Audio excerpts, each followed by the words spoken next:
Ya, baik. Jadi kita lanjutkan perkuliahan kita di pekan yang ketiga ini dengan topik kelas dan objek ya. Jadi kembali kita review sebentar bahwasanya nanti ketika kita membuat program dengan paradigma object oriented programming, maka peran utama ya atau pelaku utama dalam program nanti adalah kelas ya. Adalah kelas. Jadi pelaku utamanya nanti kelas. Ya pasangannya nanti dengan objek ya. Kalau kemarin kita bahas apa itu kelas, apa itu objek, ya sederhananya kalau kelas itu identik dengan tipe data, kalau objek itu identik dengan variabel. Jadi kan kita sudah terbiasa dengan istilah tipe data dan variabel ketika di PP1, maka nanti ketika di PP2, ketika kita membahas object oriented programming, maka kita akan membiasakan diri dengan penggunaan kelas dan objek. Jadi kelas itu tipe datanya, objek itu variabelnya. Di pelaku utamanya, jadi sekali lagi, pelaku utamanya dalam OOP nanti adalah kelas dan objek. Pelaku utamanya. Sehingga nanti setiap kali kita membuat program, maka kita buat dulu kelasnya. Kita buat dulu kelasnya. Oke, ya, silakan dibaca di modul. Ada beberapa poin yang saya sampaikan di modul yang perlu lebih diperhatikan, saya kira nanti di poin kelima ya, di poin kelima. Tentang apa itu? Tentang langkah-langkah, ya, langkah-langkah bagaimana membuat program dengan paradigma OOP ya, langkah-langkahnya. Ya, selain itu nanti kita akan bahas tentang apa itu metode standar ya. Ada konstruktor, ada setter, ada getter, dan ada toString. Nanti kita akan bahas semuanya di contoh program. Baik, kita langsung praktekkan saja. Kita masuk ke package-nya kelas A, ya. Kita masuk ke package-nya kelas A. Di project-nya BP2 2021 kelas A. Nah, kita akan buat package baru ya. Kita akan buat package baru supaya tidak bercampur dengan package yang kita buat di pekan yang kemarin. Kita klik kanan di source packages, kita pilih new Java package ya. Untuk package nanti bisa diawali dengan kata PKG ya. PKG, package ya. Misalnya kita masih fokus tentang apa kemarin warung ya. Kita masih fokus tentang warung, package warung. Kita klik finish. Ya, muncul package baru, masih abu-abu karena belum ada source code-nya. Kita klik kanan di package baru tersebut, kita pilih new Java class ya. Kita akan menambahkan kelas baru. Kelas apa? Misalnya kita membuat kelas warung ya. Jadi nanti kita akan berinteraksi, berkenalan dengan dua istilah kelas ya.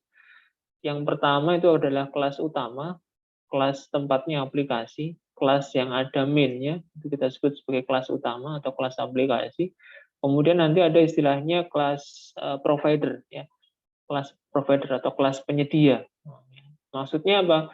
Maksudnya nanti menyediakan kelas-kelas yang akan kita gunakan sebagai objek di kelas utama atau kelas aplikasi. Jadi ada dua istilah ya sampai di sini, ada kelas utama dan ada kelas provider ya.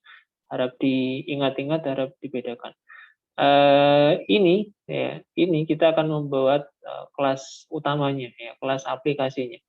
Kalau kelas aplikasi biasanya dicirikan dengan awalan atau akhiran app ya. Jadi mengulang yang di WP1 kemarin, kita bedakan kelas aplikasi dengan mengawalinya dengan nama app, ya, application atau aplikasi. Oke, kita klik finish. Usahakan memberi nama yang sesuai dengan project-nya ya. Jadi usahakan kita memberi nama yang sesuai dengan project-nya.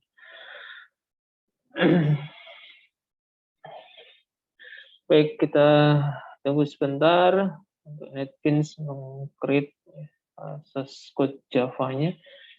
Ya, muncul di layar. Ya, muncul di layar source code generate dari NetBeans. Kita hapus komen-komen yang tidak penting. Ya. Oke. Mengulas sedikit dari apa yang saya tulis di modul, ya, mengulas sedikit. Ada 4 langkah sederhana yang kita perlu ingat untuk membuat program dengan paradigma OOP ya. Yang pertama, temukan narasi ya.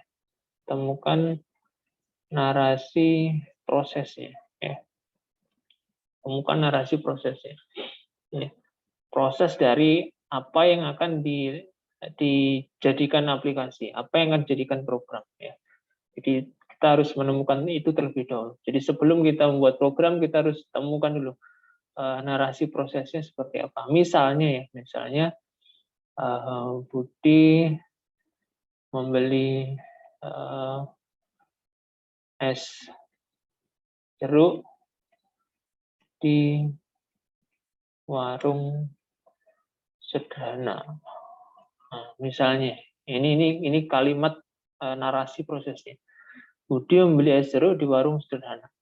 Ya, jadi kalimat proses ini ya, yang perlu kita temukan terlebih dahulu setiap kali kita akan membuat program dengan paradigma OOP.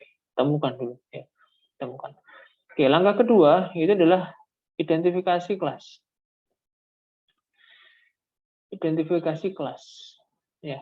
Dari kalimat yang sudah ditemukan tersebut, kita analisis ya, kita analisis kira-kira nanti yang bisa menjadi kelas apa saja. Ya. Cirinya ya, ciri untuk menemukan sebuah kelas itu adalah memilih kata benda ya. Memilih kata benda yang kita temukan di dalam kalimat narasi. Temukan kata bendanya. Ya, kalau kita baca narasi di atas ada kata benda yang namanya Budi ya. Kemudian es jeruk, kemudian ada warung ya. Warung. Ya. Jadi ini kata benda yang muncul di kalimat. Ya. Budi, es jeruk, warung. Ya. Dari ketiga kata benda ini, ya, kita bisa munculkan, oh berarti kita butuh kelas apa saja. Ya. Kita butuh kelas apa saja dari tiga kata benda ini. Ya.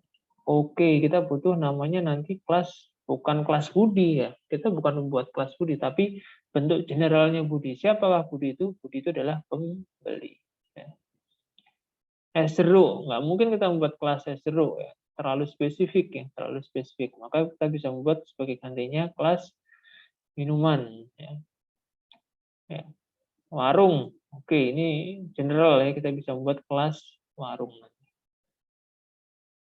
Di kira-kira langkahnya seperti ini. Ya, setelah kita menemukan narasi prosesnya, kita identifikasi kelasnya, ya, kemudian kita pilih ya dari calon-calon atau kandidat-kandidat kelas itu mana yang nanti akan kita bikinkan kelasnya. Ya. Karena ada kemungkinan nanti kandidat kelas tidak semuanya menjadi kelas. Ya. Jadi ada kemungkinan, ada situasi, ada kondisi di mana kandidat kelas itu tidak semuanya kita buatkan menjadi kelas. Jadi perlu kita analisis sesuai dengan kebutuhan program. Oke, setelah kita temukan kelasnya, maka next-nya adalah lengkapi ya. Lengkapi isi masing-masing kelas. Apa isinya kelas? Ada dua, data dan metode. Ya. Jadi isinya kelas ada dua, data dan metode. Ya, lengkapi. Misalnya nanti kita menemukan, oh Pak, program saya butuh 3 kelas, ya lengkapi. 3 kelas itu kita lengkapi. Ya, kita lengkapi. Kita lengkapi datanya, kita lengkapi juga metodenya. Ya.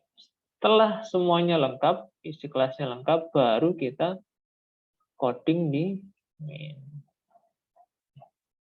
Di terakhir, ketika semua kebutuhan data dan metodenya kelas sudah terisikan ya di kelasnya masing-masing, baru kita lanjut coding di main ya, di kelas utama ya, di main atau di kelas utama. Ya. Baik, ini 4 langkah secara umum yang nanti kita lakukan ketika membuat program dengan pendekatan paradigma OOP ya. Memang saya perlu garis bawahi, memang prosesnya sedikit lebih lama ya. Kenapa? Karena kita harus melakukan 3 hal ini ya. Jadi kita harus mengidentifikasi kelas, kita mengisi kelas. Itu yang membuat pemrograman dengan OOP lebih lama di awal ya. ketika di awal memang akan terkesan lebih lama, tapi nanti efek ke belakangnya dia akan lebih cepat. Ya. Jadi ini bedanya dengan prosedural. Kalau prosedural kita hanya fokus di 4 ini. Ya. Kalau pemrograman prosedural ya kita hanya main langsung coding di main ya. Kita butuh data apa, kita tulis di main, kita butuh metode apa, kita tulis di main. Itu kalau prosedural yang kita lakukan di BP1 kemarin. Tapi di BP2 ketika kita membahas OOP, maka 3 langkah ini yang harus kita lakukan terlebih dahulu. Baik, kira-kira itu rangkuman dari poin 5 yang ada di modul, tahapan-tahapan yang nanti akan kita praktekkan di sini. Oke, saya lanjutkan dengan kita mulai coding. Kita nanti akan menggunakan perintah untuk input. Kita gunakan import Java, util, kemudian scanner. Ya. Untuk proses inputnya, oke. Ya, oke. Baik, setelah itu kita mulai membuat kelasnya ya. Kita mulai membuat kelasnya. Misalnya kita butuh 3 kelas di atas ya. Nah, caranya sama seperti kemarin, kita ketikkan kata kunci kelas, kemudian nama kelasnya, ya. Kemudian kurung kurung buka tutup. Ada rekomendasi dari developer gitu ya. Kelas provider itu diawali dengan huruf C kecil ya. Kemudian namanya diawali dengan huruf besar. Ada rekomendasi, ada saran ya supaya lebih terstruktur, lebih rapi ya, lebih standar ya. Itu nama kelas provider itu diawali dengan C kecil, kemudian nama kelasnya dengan huruf besar. Ya, jadi seperti ini. Ya, jadilah kelas pembeli, masih kosong nih. Nggak apa, kita buat kelas yang satu lagi. Kelas minuman, C minuman. Kemudian kita butuh lagi kelas apa tadi? Warung, C warung. Oke. Ya, jadi kita lihat nanti di panel sebelah kiri muncul kelas minuman, kelas pembeli, kelas warung. Oke, baik. Setelah itu kita pilih nih, karena waktu kita nggak banyak ya, jadi kita pilih dulu, ya, kita pilih salah satu saja, ya, salah satu saja. Nanti selebihnya silakan diteruskan oleh mahasiswa di rumah ya. Kita pilih salah satu ya, misalnya kita pilih kelas minuman ya, kita pilih kelas minuman. Ya, kita akan melengkapi isi dari kelas minuman. Isinya apa kelas minuman? Ya, tadi sesuai yang saya sampaikan di awal, ada data, ada metode. Prinsipnya ini, setiap kelas ya prinsipnya itu akan terdiri dari data dan metode. Data-data yang berkaitan dengan minuman dan metode-metode yang berkaitan dengan minuman. Ya. Oke. Jadi kalau sudah sampai di sini kita bayangkan ya, kalau kita membayangkan sebuah benda yang bernama minuman itu butuh data apa saja. Ya ini konteksnya warung ya, konteksnya warung. Kalau kita membayangkan minuman di warung, maka kira-kira butuh data apa saja yang perlu disimpan ke dalam program. Ya, yang pertama misalnya butuh nama, Pak. Nama minuman. Ya, ini penting ini. Kalau kita mau pesan atau kita beli minuman kan butuh namanya ya. Ya, kita butuh namanya. Oke, kita tulis variabel string nama minuman. Kemudian selain nama minuman pastinya harga, Pak ya. Harga. Nggak mungkin orang jualan di warung nggak ada harganya. Penting ini. Jadi kita cantumkan harga minuman. Oke, sementara kita batasi 2 dulu ya, sementara. Supaya nanti tidak terlalu lama. Ya. Apakah boleh ditambah? Pak? Boleh. Ya, silakan. Kalau merasa ada informasi, ada data lain yang perlu, yang penting untuk ditambahkan, silakan nanti ditambahkan. Kemudian setelah menuliskan variabel atau data, itu jangan lupa kita tambahkan visibility modifier-nya. Ya. Ya, kita ingat pertemuan pekan yang lalu, kita usahakan data-data itu sifatnya private, ya, rahasia. Jangan publik, jangan terbuka untuk umum, ya, tapi disimpan rapat-rapat, dirahasiakan. Maka kita gunakan kata kunci private, ya, rahasia. Oke, baik. Setelah datanya kita rasa cukup, ya, maka kita lanjutkan ke metode. Butuh metode apa saja? Ya. Butuh metode apa saja? Kalau menggunakan standarnya aplikasi basis data, itu nanti ada CRUD gitu ya. Ada create, ada read, ada update, ada delete nih. Kita buat 3 dulu ya. Kita akan membuat metode-metode untuk meng-create data, kemudian mengupdate data, dan membaca data. Oke, nanti itu yang akan kita buat. Di modul nanti ada beberapa jenis metode standar ya. Saya tambahkan di sini keterangan metode standar. Yang pertama namanya konstruktor. Ya, konstruktor. Kemudian nanti yang kedua ada namanya setter. Kemudian nanti yang ketiga ada namanya metode getter. Ya. Yang sudah membaca mestinya sudah tahu ya. Kemudian yang keempat ada namanya metode toString. Ya. Ini 4 jenis metode standar yang direkomendasikan ya ketika kita membuat program OOP. Ada konstruktor, ada setter, ada getter, kemudian toString. Artinya setiap kali kita membuat kelas, usahakan ya 4 metode ini ada. Ya, usahakan. 4 metode ini kita buat. Yang pertama konstruktor ya, konstruktor. Konstruktor ini istimewa, gitu ya, istimewa. Metode yang istimewa. Kenapa istimewa? Karena namanya nanti sama dengan nama kelasnya. Kemudian yang kedua, dia running secara otomatis, ya tidak perlu dipanggil, tapi running secara otomatis. Gunanya untuk inisialisasi. Jadi biasanya konstruktor digunakan untuk inisialisasi data, ya. Baik, contohnya sekarang ya, kita buat contohnya. Bagaimana membuat konstruktor? Cukup kita tuliskan nama metode yang sama dengan nama kelas ya. Seperti ini. Maka otomatis dia menjadi konstruktor. Ya. Ini istilahnya adalah default ya. Jadi kalau konstruktornya tidak berparameter, tanda di sini kosong ya. Isian kurungnya itu kosong, maka dia menjadi default konstruktor. Ya, default konstruktor. Ya. Biasanya digunakan untuk inisialisasi. Ya, misalnya nama minuman diisi kosong seperti ini. Kemudian harga minuman diisi 0. Nah, misalnya seperti ini.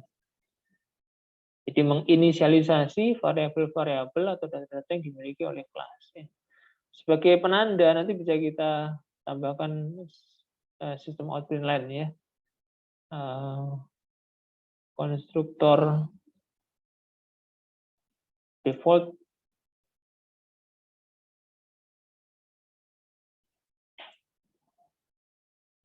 ya, misalnya seperti ini. Ya. Oke. Ya, ini penanda saja untuk menunjukkan bahwa nanti konstruktornya berjalan. Ya, jadi tadi saya sampaikan konstruktor ini istimewa. Ya, pertama karena namanya sama dengan nama kelasnya. Kemudian yang kedua, dia nanti runningnya secara otomatis. Ya. Kapan? Ketika objek dari kelas tersebut dibuat. Ya. Kita akan tunjukkan ya. Jadi konstruktor itu dia running, dia dijalankan ya tanpa harus dipanggil ya, tapi dia otomatis berjalan ketika objek dari kelas yang kita buat itu di-create. Oke, kita coba tunjukkan ya contohnya. Kita lompat ke aplikasi warung, ke kelas utama, kita buat main dulu. Kita buat main dulu, kemudian kita coba create objek dari kelas minuman. Ya. Caranya kita tulis nama kelasnya dulu, C minuman, kemudian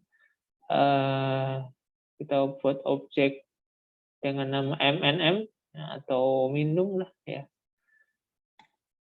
Kemudian kita panggil dengan perintah new, ya. New C minuman. Nah, ini cara membuat object. Ini create object. Ya. Oke ya. Jadi ini cara membuat objek. Setiap kali kita nanti membuat program OOP, yang kita buat pertama kali adalah objeknya. Ya. Oke, kita tes run ya. Kita tes run, kita cek run. Kita tunggu hasilnya. Ya, muncul teks konstruktor default. Ya. Padahal kalau kita lihat di main itu nggak ada perintah system out println sama sekali. Ya. Kalau kita lihat di main nggak ada perintah system out println, nggak ada. Lupa kenapa muncul ada teks konstruktor default ya? Karena ketika di create objek dari kelas C minuman, yaitu objek minum, maka konstruktor default akan berjalan. Ya. Jadi konstruktor default ini akan berjalan, akan dipanggil secara otomatis. Sehingga teks konstruktor default muncul di layar output. Oke, jadi ini konstruktor ya. Jadi dia fungsinya untuk inisialisasi data, kemudian dijalankan secara otomatis ketika objeknya di-create. Ada bentuk yang kedua dari konstruktor, namanya parameterize konstruktor ya. Jadi ada parameternya. Kalau yang di atas ini kan kosongan ya. Sekarang bisa kita isi parameter. Misalnya kita isi untuk nama dan harga. Kita gunakan parameter string nm ya. String untuk nama, kemudian integer untuk harga ya. Oke. Jadi nanti kita bisa panggil ya konstruktor berparameter ini ketika meng-create objek dari kelas minuman. Skripnya sederhana saja, sama dengan yang di atas, hanya bedanya digunakan parameter ya. Nama minuman diisi dengan parameter nm, kemudian harga minuman diisi dengan parameter hg. Untuk tahu bedanya, kita gunakan notif yang agak berbeda ya. Kita ganti dengan objek nama minuman ya, kita bisa combine seperti ini supaya tahu bedanya, dibuat ya. Oke. Nah, jadi bisa seperti ini. Jadi ini konstruktor yang kedua ya. Lupa nama metodenya sama, nama konstruktornya sama. Iya, nggak apa-apa. Yang penting argumennya berbeda. Jadi yang di atas tadi nggak ada isinya, tapi yang di sini kita buat yang ada isinya. Bagaimana untuk menjalankannya? Caranya sama. Kita masuk misalkan di sini. Kita bisa membuat objek lebih dari satu dari kelas yang sama. Jadi misalnya ada minum, ya, minum 1 misalnya, kita bisa buat objek 2, minum 2. New C minuman. Nah ini yang kita pakai argumen ya. Misalnya di sini S jeruk, kemudian harganya 5.000. Ya, misalnya seperti ini. Oke. Jadi di main kita sekarang membuat atau meng-create 2 buah objek dari kelas minuman. Minum 1 dan minum 2. Minum 1 kosong, nggak ada argumentasinya. Ya, minum 2 itu ada argumennya, yaitu S0 dan 5.000. Oke, kita coba tes run ya. Kita coba tes run, hasilnya bagaimana. Ya, muncul 2 teks konstruktor default yang pertama, kemudian disusul berikutnya objek S0 dibuat. Ya, jadi ini menunjukkan bahwasanya konstruktor itu berjalan secara otomatis ya, tanpa kita harus memanggilnya secara tertulis. Oke, ini yang pertama ya, konstruktor.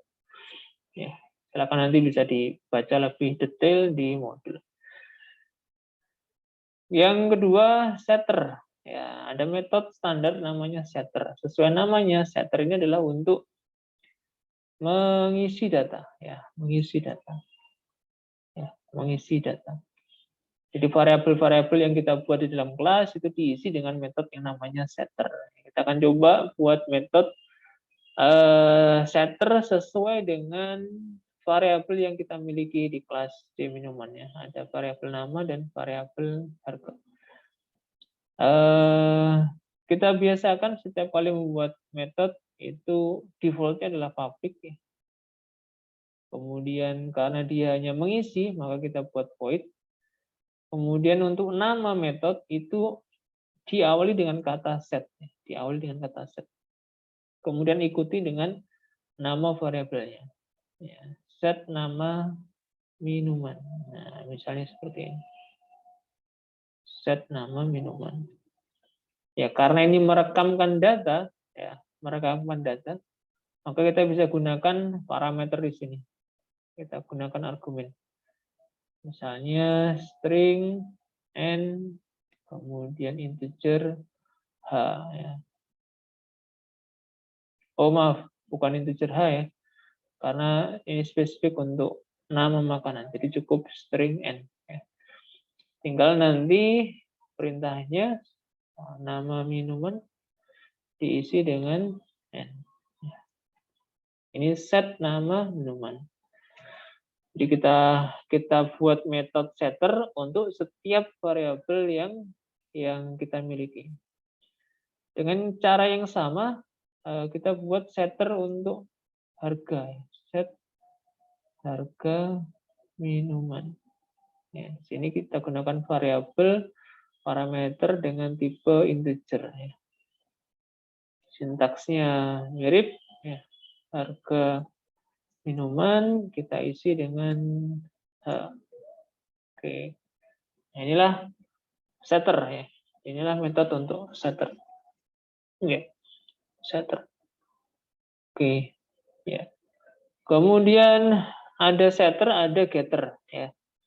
Sebelum kita praktekkan di main ya, karena nanti nggak ada efeknya ya, kita buat getter sekalian supaya nanti bisa kita lihat hasilnya. Getter. Jadi kalau setter itu mengisi data, getter ini sebaliknya dia melihat ya, mengambil ya, atau melihat,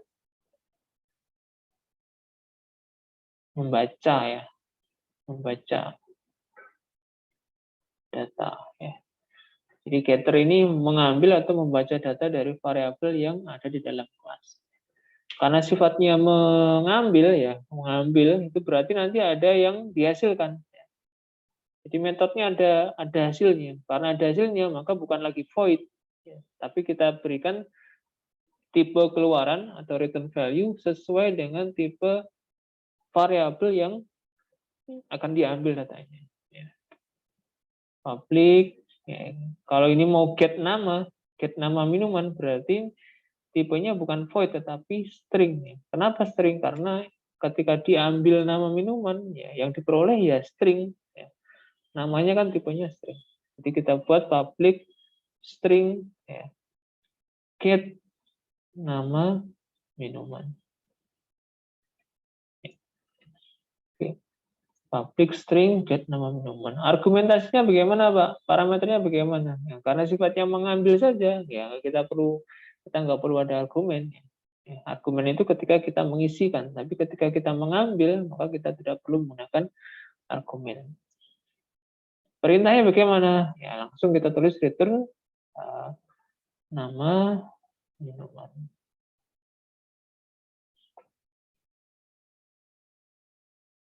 Ya, sederhana saja untuk getter ya. Jadi hanya memanggil perintah langsung return nama minumannya. Kembalikan, ya, tampilkan atau baca data dari variabel nama minuman. Dengan cara yang sama kita buat untuk get harga, ya. Get harga minuman.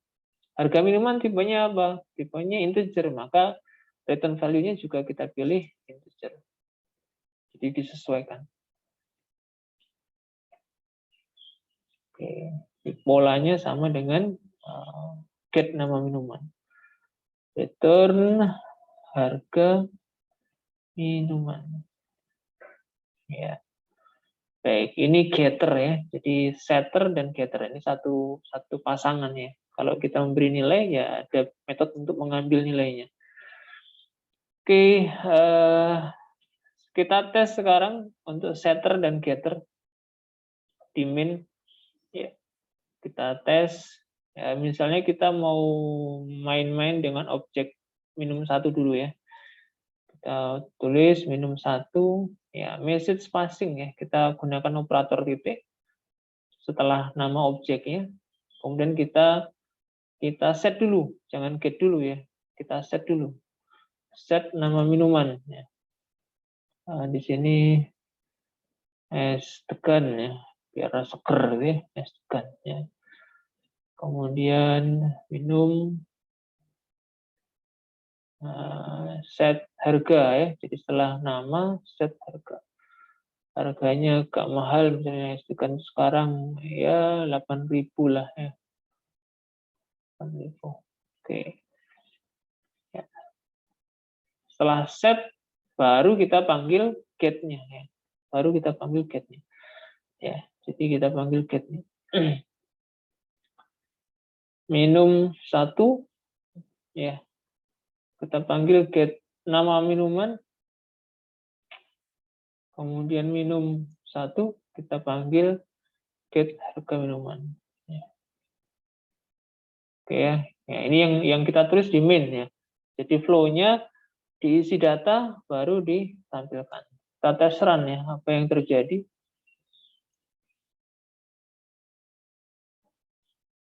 Konstruktor default objek S0 dibuat. Lupa, S degannya mana? Nah, kok nggak muncul S degannya? Padahal kita sudah isi. Ya.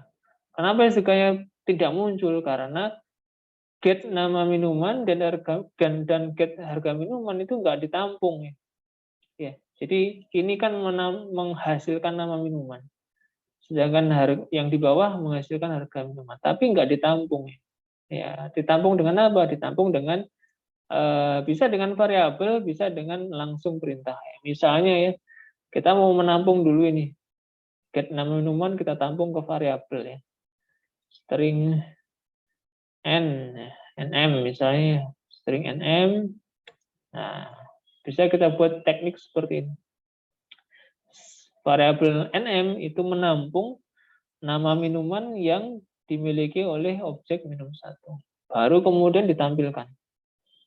Ya, ditampilkan di sini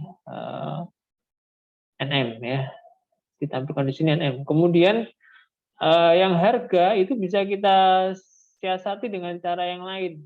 Kalau cara yang pertama dengan variabel, yang harga bisa saja kita buat dengan cara yang lain. Prinsipnya sebenarnya sama. Langsung kita tuliskan di sini. Ya, kita tulis di sini. Boleh seperti ini. Nah, langsung masuk di bagiannya print line. Terserah nanti programmernya suka gaya yang mana. Suka gaya variabel temporary, ya, disimpan dulu di variabel baru ditampilkan, atau yang langsung saja seperti ini. Oke. Jadi kita tes luarannya, outputnya, ya baru muncul di sini. Es degan 8.000 ya, es degan 8.000. Ya, jadi ini contoh untuk setter dan getter. Ya. Di setter untuk mengisikan data, merekamkan data ke dalam variabel yang dimiliki oleh objek, kemudian getter itu untuk mengambil informasi, mengambil data yang dimiliki oleh variabel di dalam objek. Jadi fungsinya setter dan getter seperti ini. Nanti kita ubah ke aplikasi yang lebih lengkap. Kita lanjutkan satu lagi, toString ya. Bagaimana dengan toString? ToString ini mengubah ya, menghasilkan teks ya, menghasilkan teks data ya, data kelas gitu ya, menghasilkan teks data kelas dalam satu kesatuannya ya. Jadi nanti kalau dipanggil toString, maka isinya kelas itu ditampilkan secara keseluruhan dalam sebuah string, dalam sebuah kalimat. Ya, bagaimana caranya? Hampir mirip dengan getter ya, hampir mirip. Hanya bedanya nanti variabelnya lebih banyak. Oke, kita buat public string ya, karena luarannya nanti string juga. Misalnya kita beri nama teks gitu ya, isi data. Nah, misalnya kita beri nama isi data. Nah, return-nya, ya ini yang kita siasati. Jadi kita gabungkan variabel-variabel yang dimiliki oleh kelas. Apa yang ingin kita tampilkan? Ya, nama minuman dan harganya. Maka kita pilih nama variabel, nama minuman, kemudian digabungkan, ya, karena nanti jadi satu satuan, maka kita gabungkan dengan teks seperti ini. Kita gabung dengan harga minuman, kemudian kita sambung lagi dengan kurung tutup, ya. Nah, misalnya seperti ini. Jadi nanti kalau dipanggil isi data, muncul nama minuman sekaligus harga minumannya dengan format yang kita rancang, ya, kita sesuaikan. Baik, ini isi data. Kita coba tes, ya. Kita coba tes. Kita tambahkan di sini. Kita panggil sistem out print line minum 1 isi data. Nah, oke. Ya. Mestinya nanti akan muncul esdekan dengan harga dalam tanda kurung siku. Ya. Kita tes run. Ya, muncul di paling bawah esdekan 8.000. Nah, ini gunanya dari toString, ya.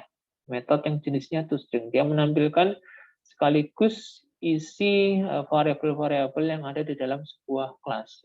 Tampilkan satu paket secara utuh. Ya.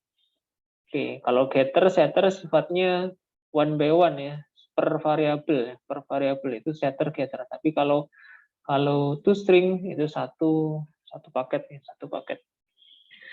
Baik, setelah kita coba, ya, setelah kita coba semua metode-metode yang ada, sekarang kita buat program lengkapnya, ya. Kita buat program lengkapnya. Jadi metodenya sudah ready semua untuk kelas minuman. Oke, ya. Kita coba sekarang membuat program yang lebih terstruktur, ya. Kalau ini kan hanya uji coba saja. Ya, ini trial saja. Ya, ini hanya sekedar mengetes, ya, mengetes apakah metodenya sudah running ataukah belum, ya. Tapi program kan nggak mungkin seperti ini, ya. Program yang aplikatif, yang running kan nggak mungkin bentuknya seperti ini. Maka kita buat menu program, ya. Kita hapus dulu, ya. Kita hapus program ini. Kita buat modelnya menu, ya. Tadi sudah kita siapkan scannernya. SC new scanner. Kita akan membuat menu program, ya. Kita akan buat menu program. Kita tambahkan metode untuk pilihan, ya. Pilihan menunya. Kemudian kita buat kerangka menunya terlebih dahulu. Ya, misalnya kita gunakan perulangan, ya. While pilih tidak sama dengan 4. Ya, misalnya kita akan membuat 3 pilihan, sehingga pilihan keempatnya adalah selesai. Oke, jadi nanti program akan terus berjalan, ya, berulang-ulang selama user tidak memilih 4. Apa saja menu pilihannya? Warung, apa tadi namanya? Warung sederhana, ya. Ya, misalnya seperti ini. Ya, ini menunya, menu warung sederhana, menu programnya. Ini tambah data, ya, isi data. Isi minuman lah, ya, supaya lebih spesifik, ya. Kemudian menu yang kedua, ubah minuman, ya. Kemudian menu yang ketiga tadi apa, ya, lihatnya, untuk getternya nanti lihat minuman. Kemudian yang keempat ini selesai. Jadi ada 3 pilihan menu. Kemudian kita buat inputnya. Jangan lupa menggunakan print, bukan print line. Pilih yang nomor berapa. Oke, ya. Oke, kita buat input untuk variabel pilih dengan scanner sc. next in. Ya. Nah, oke, ini kerangka menunya. Ya, kerangka menunya. Jadi ada looping, perulangan do while, nanti muncul 4 menu, 3 menu untuk aksi, 1 pilihan untuk selesai. Kita tes dulu misalnya, supaya nanti tidak terlalu repot kalau ada kesalahan. Kita tes apakah menu sudah berjalan sesuai rencana. Kita pilih 1, kembali ke menu, kita pilih 2, kembali ke menu, kita pilih 3, kembali ke menu, kita pilih 4, program selesai. Oke, jadi sudah oke. Kita lanjutkan dengan eksekusi pilihan menunya. Kita gunakan perintah switch. Oke. Kita gunakan perintah switch, ikuti variabel pilih, kemudian kurung awal buka tutup. Jadi kita biasakan seperti ini. Setiap kali membuat blok perintah, pastikan kurung awal buka tutupnya sudah ada, ya. Baru kita isi dalamnya. Case-nya ada 4 berarti ya. Case 1, break, kita lengkapi sekalian. Ya, supaya cepat, boleh dikopas ya. Oke, kita ganti nomornya, case 2, case 3, case 4. Case 4 paling mudah karena selesai, ya ucapkan terima kasih ya. Oke. Tinggal case 1, case 2, case 3 ya. Kita lengkapi satu-satu. Yang pertama case 1 tadi untuk mengisi data. Ya, untuk mengisi data, berarti yang kita gunakan nanti adalah metode yang jenisnya apa? Setter ya. Bisa menggunakan setter, bisa juga menggunakan konstruktor ya. Kalau konstruktor berarti nanti keseluruhannya ya, keseluruhannya berarti nama dan harga sekaligus berubah, itu pakai konstruktor ya. Atau kalau mau diisi satu-satu ya, menggunakan setter. Ya, kita pilih yang pakai cara pertama yang pakai konstruktor. Jadi kita akan memasukkan data nama dan harga sekaligus. Oke, kita minta input untuk nama minuman ya. Nama minumannya apa? Ya, kita buat variabel temporary ya. String n m misalnya untuk input nama minuman ya. Oke. Kemudian kita buat input juga untuk harga ya. Supaya lurus, kita tambahkan spasi. Kemudian kita buat variabel bantuan juga, G misalnya. Untuk menyimpan data integer. Ya. Setelah datanya tersedia, nm dan hg, baru kita buat ke objek ya. Kita rekamkan ke objek ya. Caranya bisa dengan cara seperti ini. Ya, kita ubah ya, secara keseluruhan dengan menggunakan parameter nm dan hg. Ya, bisa dengan cara seperti ini. Artinya nanti data yang sudah tersimpan sebelumnya di minum 1, di objek minum 1 nanti akan tertimpa ya, akan ditimpa, ditindes ya, ditimpa dengan data yang baru. Ya. Ini efeknya seperti itu. Apa boleh Pak membuat objek yang lain? Boleh. Nah, misalnya kita pakai apa Pak? Pakai minum 2 aja, boleh.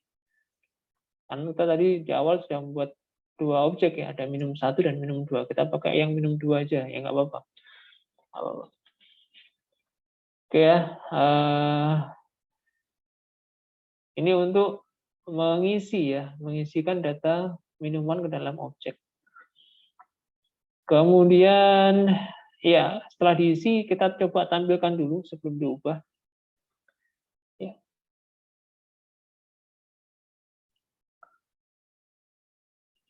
Maaf sempat putus tadi, saya lanjutkan. Ya, jadi kita lompat ke case 3-nya untuk menampilkan isi dari objek ya, isi dari objek. Kita coba membuat perintah untuk menampilkan isi dari objek menggunakan perintah getter ya.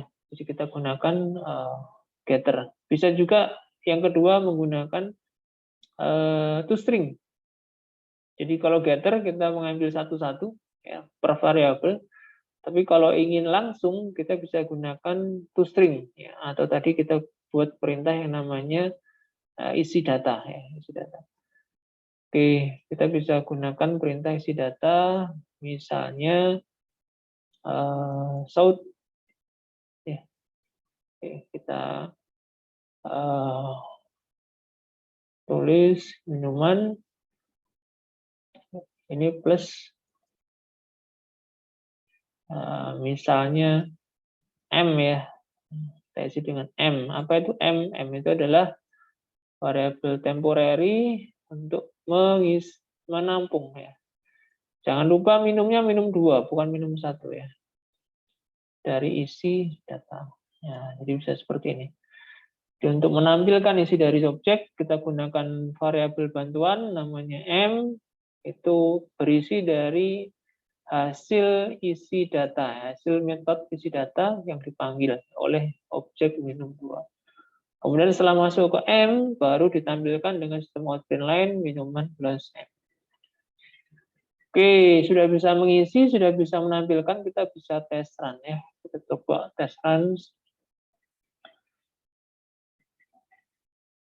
Ya, muncul menunya, kita pilih satu. Minuman tadi es teh, es jeruk sudah, es degan sudah ada. Kita ganti dengan apa ini? Jus misalkan ya. Kita ganti dengan nama jus. Ya. Harganya 10.000. Ya. Oke, objek jus dibuat, sudah berhasil. Kita cek hasilnya, kita pilih menu 3 ya, lihat minuman. Ya, muncul di atas, ya, muncul di atas. Kita scroll sedikit, ya, muncul informasi minuman jus 10.000 ya. Jadi ketika kita pilih case 3 ya, lihat ya, lihat minuman, maka muncul informasi jus 10.000. Hasil dari metode teks ya, toString ya, toString-nya dari isi data. Kita pilih selesai. Nah, kita lanjutkan untuk yang case 2 ya. Case 2 mengubah ya, mengubah. Berarti kalau mengubah kita tidak menggunakan getter tetapi setter. Kita gunakan metode setter. Yang diubah apanya? Misalnya yang diubah adalah harganya, Pak ya. Namanya diubah enggak? Oh, enggak perlu karena nama minuman mestinya available terus ya, namanya sama ya, namanya sama. Kemungkinan untuk berubah kecil nama minuman. Tapi yang kemungkinan berubah besar itu adalah harganya ya, karena mungkin belanja modalnya di pasar berubah-ubah ya. Kadang harganya naik, harganya turun, maka harga minuman bisa berubah. Sehingga skenario-nya kita akan membuat program untuk mengubah harga dari minuman. Ya, karena berubah harganya berarti ada input harga yang baru ya. Kita buat input untuk harga baru. Harga baru ya. Kemudian kita panggil variabel HB misalkan harga baru. Kita buat variabel temporary next in. Ya, kemudian kita panggil setelah user masukkan data harga baru di variabel HB, kita panggil metode set ya. Set harga minuman ya, bukan nama minuman ya, harga minuman. Otomatis nanti NetBeans akan mengarahkan argumennya berupa variabel HB. Apakah boleh diganti, Pak? Boleh. Ini hanya cara mempercepat dari NetBeans. Oke, jadi dipanggil minum 2 objeknya, kemudian set harga minuman dengan argumentasi HB. Oke, selesai ya untuk mengubah. skenario prosesnya seperti itu. Case 2 selesai, kita coba running lagi. Kita akan cek apakah sudah berhasil. Kita tes run. Kita langsung bisa melihat minuman. Ya, kita bisa lihat minuman. 3 misalnya. Ya, masih namanya S0, berarti ini isian yang awal tadi. Sebelum masuk ke menu, ya, itu isiannya masih S0. Ya. Kemudian kita pilih menu ubah, ya. Harganya berubah. Ya, harga barunya jeruk berapa? Karena jeruk semakin langka misalnya naik ya, yang semula 5.000 menjadi 7.000. Ya, oke, kita enter. Kemudian kita cek, kita lihat ya, apakah benar berubah harganya menjadi 7.000. Kita pilih menu 3, kita lihat minuman, ya harganya jeruk sudah berubah menjadi Rp7.000, yang semula dari Rp5.000. Oke, kemudian kita pilih selesai ya. Oke, program berakhir.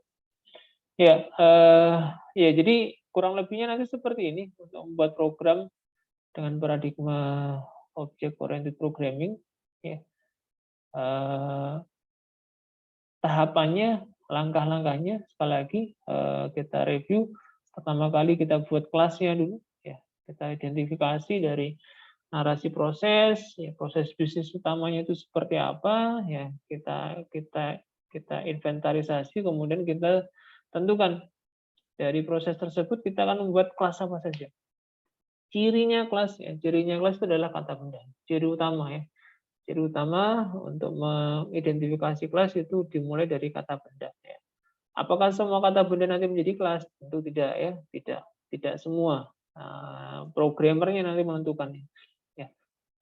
Tim analisnya yang menentukan. Oh, kira-kira kelas ini jadi kita buat. Oh, yang ini nggak perlu kita buat.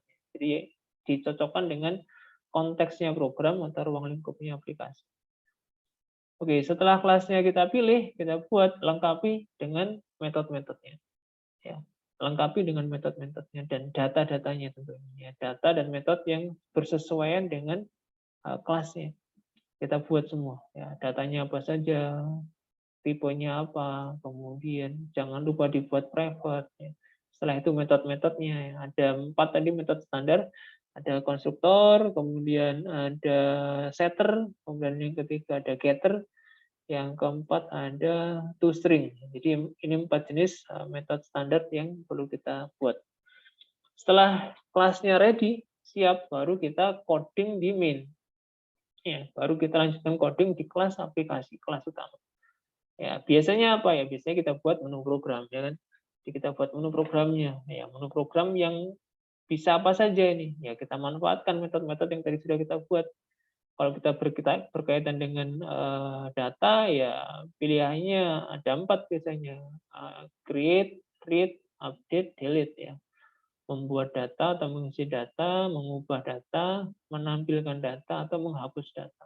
Jadi standarnya biasanya begitu untuk menu-menu di program aplikasi. Ya, setelah itu baru kita tes run ya. Kita coba jalankan.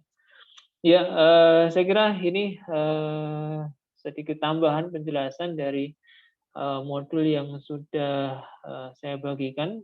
Jadi kalau di modul konteksnya masih SIAMIK ya, sistem informasi akademik, tapi di kelas kita coba ruang lingkup yang berbeda ya. Kita masih melanjutkan topik kita di BP1 yang kemarin tentang UMKM ya, tentang UMKM, mobil khusus ya, lebih spesifik lagi tentang warung atau toko ya. Jadi nanti silakan dicoba, silakan dipraktekkan dan syukur-syukur bisa dilengkapi ya. Ya, kalau memungkinkan kelasnya ini dilengkapi. Kita tadi baru membahas 1 buah kelas, ya kelas minuman saja. Kita masih punya kelas pembeli dan kelas warung ya. Kalau mau untuk latihan, ya untuk latihan bisa dilengkapi sendiri. Ya. Bagaimana Pak nanti dengan menunya? Ya, kalau ada 2 kelas, 3 kelas kan menunya bagaimana nanti? Ya menunya akan menyesuaikan. Ya. Menu yang ditulis di sini itu akan menyesuaikan. Ya. Jadi yang ada di dual ini nanti kalian sesuaikan. Bagaimana cara menyesuaikannya? Dengan cara sub menu ya. Silakan dibuat sub menu ya. Sub menu. Nah, ini caranya. Jadi ada menu di dalam menu. Menu yang paling luar nanti adalah berkaitan dengan setiap kelas ya. Ada menu pembeli, menu minuman, menu warung. Nah, itu paling luarnya. Kemudian nanti di dalamnya ada menu-menu ini ya. Ada isi data, ubah data, lihat data, hapus data dan seterusnya. Jadi ada menu di dalam menu. Ya, ini untuk nanti kalau kita melibatkan lebih dari satu kelas provider dalam satu buah aplikasi. Jadi teknis penyusunan menunya dibuat menu bersarang ya. Ada menu di dalam menu. Baik, saya kira itu yang bisa saya sampaikan. Silakan nanti kalau ada yang mau ditanyakan bisa disampaikan di forum ya.